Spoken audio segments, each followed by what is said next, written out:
Hello friends. कैसे हो आप सब लोग। होप कि आप सब सुखी होंगे, स्वस्थ होंगे। और धीरे धीरे अभी कोरोना का जो प्रकोप था वो कम होता जा रहा है। और हम देख रहे हैं कि इकोनॉमी बूस्ट करने के लिए और वैसे अपने अपने रोज़मर्रा की ज़िंदगी जीने के लिए लोग बाहर आके अपने काम धंधे सब कर रहे हैं, बिजनेस संभाल रहे हैं और जॉब को भी जा रहे हैं। तो हम आशा करते हैं कि ये कोरोना का दौर जल्दी समाप्त हो जाए और फिर से ज़िंदगी एक बार नए सिरे से अपने रास्ते पर लौट जाए। दोस्तों, आज के हमारे स्टडी का टॉपिक है भारती सिंह, जो कि एक स्टैंड अप कॉमेडियन थी और वो कॉमेडी के क्षेत्र में काफ़ी उसका नाम उनका नाम लिया जाता है। तो उनकी कुंडली के बारे में आज हम विश्लेषण करेंगे। उनके पति जो है हर्ष लिम्बाचिया, वो भी एक जाने माने राइटर है। तो उनके कुंडली में कौन से ऐसे योग थे कि वो काफ़ी निचले मतलब ज़िंदगी से ऊपर उठ के उन्होंने काफ़ी देर बाद मतलब उन्नति प्राप्त की। और उन्नति फिर ऐसी प्राप्त की कि फिर वो आगे बढ़ते ही चली गई। तो जानते हैं भारती सिंह की कुंडली के बारे में। तो ये है भारती सिंह की कुंडली। इसमें हम देखते हैं कि लगन में 12 नंबर लिखा हुआ है और लगन का स्वामी जो है वो दशम स्थान में जाके बैठा हुआ है।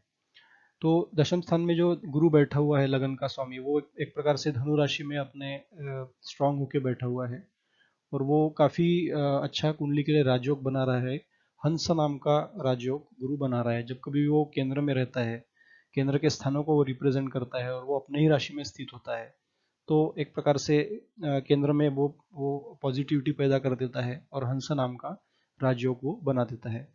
ऐसे राजयोग से जन्मा हुआ जातक उन्नति की ओर हमेशा बढ़ता ही चले जाता है। उसकी नॉलेज अच्छी होती है और वो लोगों के ऊपर अपनी पर्सनैलिटी की छाप छोड़ने में हमेशा कामयाब होता है।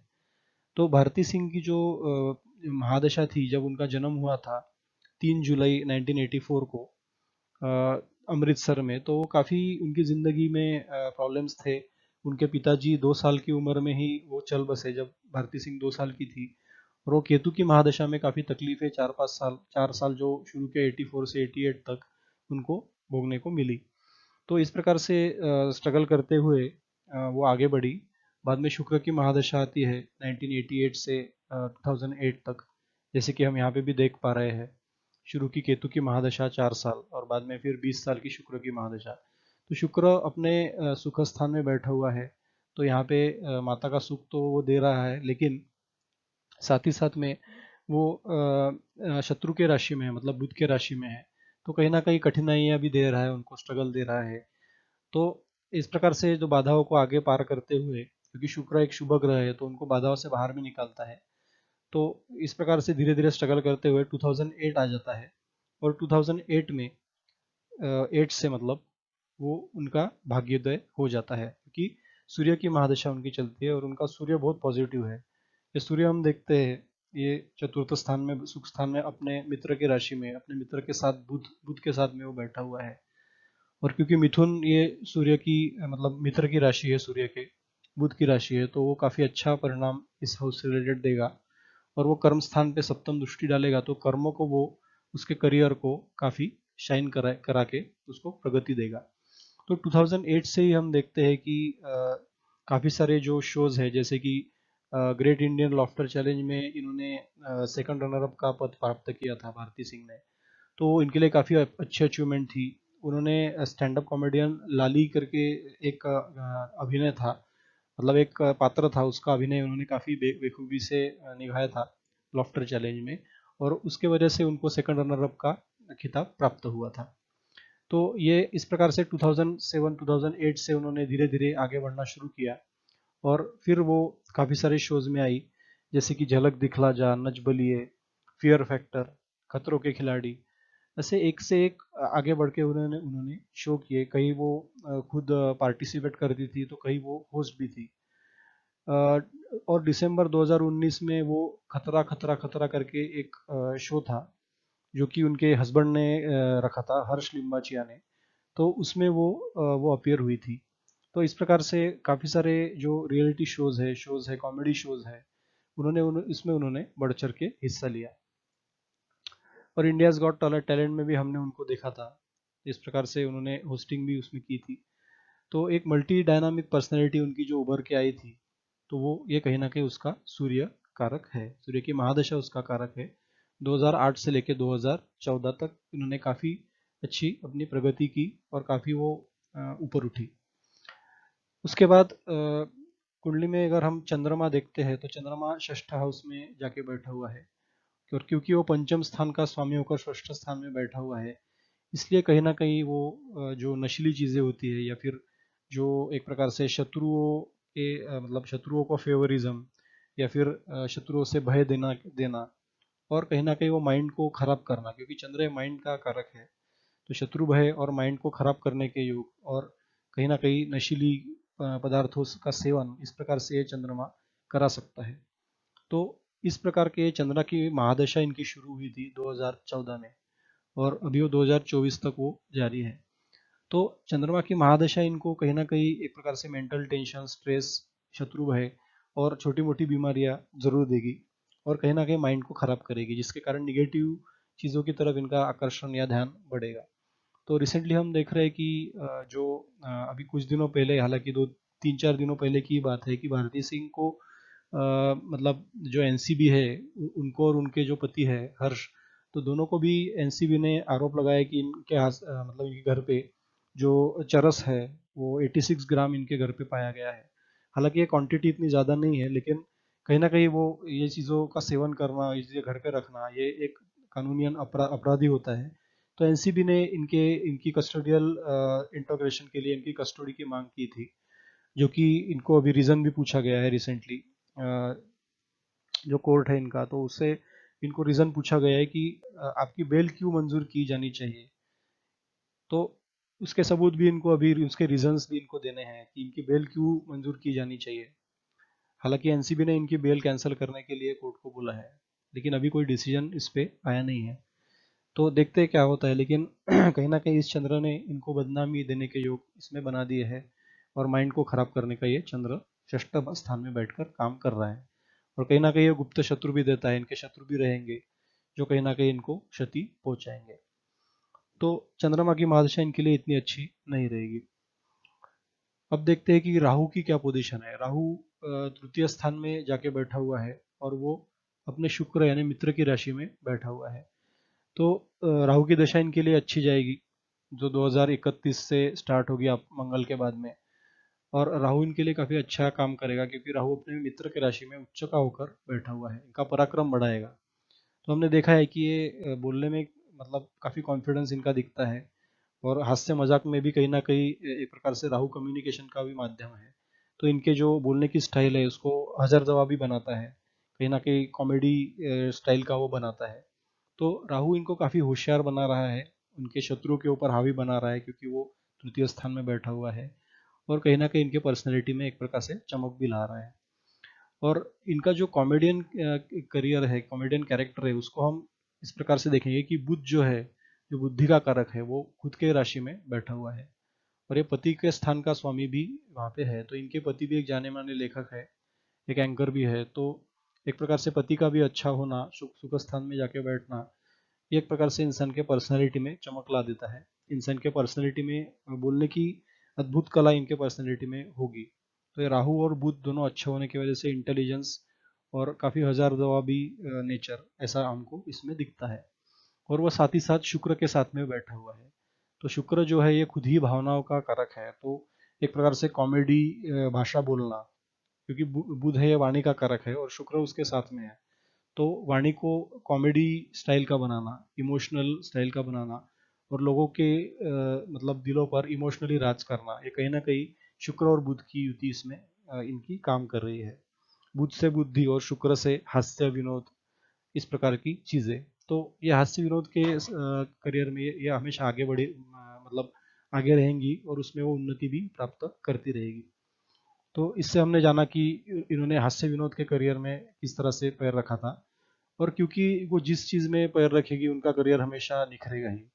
इसका सबसे बड़ा रीजन है कि जो करियर के स्थान में गुरु जाके बैठा हुआ है, और इस गुरु की इन तीनों ग्रहों पर दृष्टि पड़ रही है। कहीं ना कहीं तीनों भी अच्छे ग्रह है, शुभ ग्रह है, और ये तीनों ग्रह की गुरु पे भी दृष्टि पड़ रही है। तो ये परस्पर जो दृष्टि संबंध है यहाँ पे बना, ये एक प्रकार से हास्य विनोद एक प्रकार से नॉलेज बढ़ा रहना, क्योंकि गुरु नॉलेज के कारक है, और बुद्धि, तो बुद्धि, हास्य, विनोद और नॉलेज, इन सब चीज़ों का ये मिश्रण इसमें दिख रहा है, क्योंकि केंद्र में ये चारों ग्रह बैठे हैं और एक दूसरे को देख रहे हैं, गुरु इनको देख रहा है मतलब के।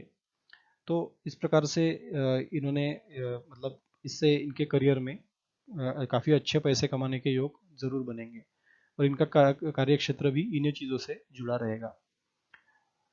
अब बात करेंगे केतु की, तो केतु इनके लिए निगेटिव प्लैनेट साबित हुआ। केतु की महादशा इनके लिए खराब हुई, क्योंकि केतु के मघा नक्षत्र में इनका जन्म हुआ था।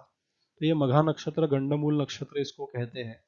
तो कहीं ना कहीं ये मघा नक्षत्र में जन्म लेने से इनके जीवन में बाधाएं आई होंगी शुरू में, जैसे इनके पिता की भी हम कहते हैं कि डेथ हो गई थी। तो 2 साल की जब थी वो, उनके पिता की डेथ हो गई थी, तब उस वो टाइम पे केतु की महादशा इनकी चल रही थी। तो फैमिली से वियोग कराना और एक प्रकार से घर में तनाव का वातावरण क्रिएट करना, और पर्सनैलिटी को भी खराब करना है केतु, ये कहीं ना कहीं इनके लाइफ में जरूर करेगा। अब देखते हैं कि अष्टम स्थान में शनि यहाँ पे जाके बैठा हुआ है। तो ये शनि 6, 8, 12 का मालिक होकर, मतलब ये 11वें और 12वें स्थान का भी वो मालिक है, और वो अष्टम स्थान में बैठा हुआ है। तो ये कहीं ना कहीं एक प्रकार से राजयोग भी, निजभंग राजयोग ये बना रहा है शनि। और मंगल उसके साथ में आकर, मंगल को भी वो मतलब दोष से बचा रहा है। तो इसमें मंगल की भी पॉजिटिविटी बन जाती है, और कहीं ना कहीं शनि खुद राजयोगी इसमें निजभंग राजयोग का निर्माण करा रहा है। साथ ही साथ हमने देखा हंस हंस नाम का जो गुरु ने बनाया, और उसके साथ साथ में बुध अपने ही राशि में होने से इसमें भद्र नाम का पंचमहापुरुष योग यहाँ पे बन चुका है। क्योंकि बुध जब भी अपने राशि में होता है, मिथुन में होता है, कन्या में होता है, तो ये भद्र नाम का पंचमहापुरुष योग इसमें बनता है। इसमें काफी जातक बुद्धिमान होता है, सूझबूझ कर कार्य करता है, और वो लोगों में लोकप्रिय हो जाता है। तो इस प्रकार से ये तीनों जो पंचमहापुरुषों में जो योग होते हैं, इनके कुंडली में इसमें देखे जा सकते हैं। तो इनके पर्सनैलिटी में हमेशा निखार रहेगा। ये पॉजिटिव चीज़ें की तरफ मतलब काफ़ी बढ़ चढ़ कर हिस्सा लेगी, और अपने क्षेत्र में वो काफ़ी आगे बढ़ेगी, क्योंकि करियर के स्थान में गुरु है और स्वराशिस्त होकर वो स्ट्रांग होकर बैठा हुआ है। तो इसके बाद ही वो उत्तरोत्तर प्रगति करती रहेगी। हालांकि मंगल की महादशा जब शुरू होगी 2024 में, जो कि 2021 तक चलेगी, तो उसमें उनको काफ़ी स्ट्रगल झेलना पड़ सकता है, क्योंकि मंगल और शनि की युति है, इनके लिए प्रॉब्लम्स खड़ा कर सकती है। ये इनके लिए एक्सीडेंट या फिर सडन इवेंट्स लाने का एक कारण बन सकती है। तो जैसे हम देख रहे हैं कि अभी 2021 पास में आने वाला है, तो 3 ही साल इनके मंगल की महादशा के लिए बाकी है।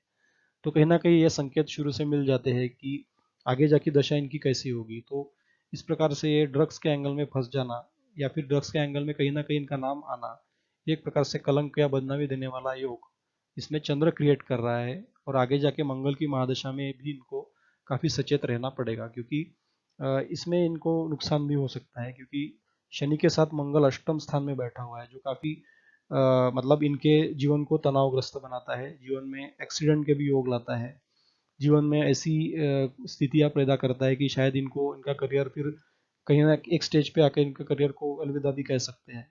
तो ये स्ट्रेस पैदा करने वाले योग इनके अगले 10 साल में हो सकते हैं, जब मंगल की दशा इनकी चलेगी। हालांकि मंगल की दशा 2031 तक जब खत्म होगी, उसके बाद में, खत्म होने के बाद में राहु की महादशा इनके लिए काफी अच्छी साबित होगी। शत्रु के ऊपर ये हावी रहेंगे, और इनकी पर्सनैलिटी में एक अलग ही निखार आएगा, और राहु इनको, इनके करियर को फिर से आगे बढ़ाएगा। तो ये 10 साल 2031 तक इनको काफी सचेत रहने की सलाह दी जाती है। तो दोस्तों ये थी जानकारी भारती सिंह के कुंडली के बारे में, और जो उनके योग बने थे कि ड्रग्स के सिलसिले में इनका नाम आया। तो इस प्रकार के हमने इसकी स्टडी की कि ऐसे योग क्यों बने। अब आपको देखते हैं कि ग्रह स्थिति इनकी कुंडली में ग्रह स्थिति इनकी कुंडली में कैसी थी। तो ग्रहों के ऊपर अगर ध्यान देते हैं, तो लग्न इनका स्ट्रांग है 11 डिग्री का, नक्षत्र है उत्तर भाद्रपदा है, काफी पॉजिटिव नक्षत्र इसको माना जाता है। उसके बाद सूर्य जो है वो मिथुन राशि में आद्रा नक्षत्र में है, सम राशि है। चंद्र जो है वो मघा नक्षत्र में है, जो कि एक गंडमूल नक्षत्र है। हालांकि मंगल यहाँ पे चंद्र यहाँ पे इतना स्ट्रांग नहीं है। तो इनके लाइफ में अगर बदनामी के चांसेस भी बनेंगे, तो वो चंद्र इतना स्ट्रांग ना होने से वो उसमें बाहर भी, उससे बाहर भी वो आ जाएगी। और चंद्र मित्र राशि में है, तो कहीं ना कहीं ये चंद्र इनको इतना निगेटिविटी नहीं देगा। उसके बाद में मंगल तुला राशि में स्वाति नक्षत्र में, वो भी समय है। बुध जो है वो मिथुन में, वो तो स्ट्रांग है हमने देखा है, लेकिन 28 डिग्री का होने से इसमें बलाबल थोड़ा कम हो गया है। और पुनर्वसु नक्षत्र काफी अच्छा नक्षत्र माना जाता है। गुरु है धनु राशि में 14 डिग्री का, काफी स्ट्रांग है, तो करियर इनका हमेशा अच्छा ही रहेगा। करियर में अगर कुछ बदनामी के योग आ भी जाते हैं तो भी फिर वो उसको उसके ऊपर मात करके वो आगे बढ़ जाएगी, तो इनका करियर हमेशा अच्छा रहेगा। शुक्र भी ठीक है, शनि भी इनका 16 डिग्री का तुला राशि में उच्च का होकर बैठा हुआ है, तो ये शनिदेव कहीं ना कहीं इनके लिए पॉजिटिविटी लाने का काम जरूर करेगा। लेकिन क्योंकि उसका भाव गलत है, तो उस भाव में आकर कहीं ना कहीं परेशानियां भी वो देगा। लेकिन वो नीच भंग राजयोग होने से शनि इनका इतना बुरा नहीं करेगा, और साढ़े साथी की भी शनि की इनके जीवन में अच्छा फल देगी। और राहु केतु की बात करें तो वो 11 डिग्री के हैं, तो राहु इनका काफी अच्छा है, केतु भी उच्च का है, तो राहु केतु कहीं ना कहीं राहु इनके कुंडली के लिए अच्छा हो जाएगा। तो दोस्तों, ये थी जानकारी भारती सिंह की कुंडली के बारे में। इसके रिलेटेड कुछ सवाल है तो फिर से आप हमें पूछ सकते हैं। और सबसे इम्पोर्टेंट, हमारे चैनल को सब्सक्राइब कीजिए, ताकि ऐसे ही अच्छे वीडियोस हम आपको दे सके। और आप अगर डिमांड करते हैं तो उसके हिसाब से हम कोई किसी और के कुंडली का विश्लेषण जो आप चाहते हैं वो भी हम कर सकते हैं। तो please subscribe our channel and share our videos. Thank you very much once again. See you next time.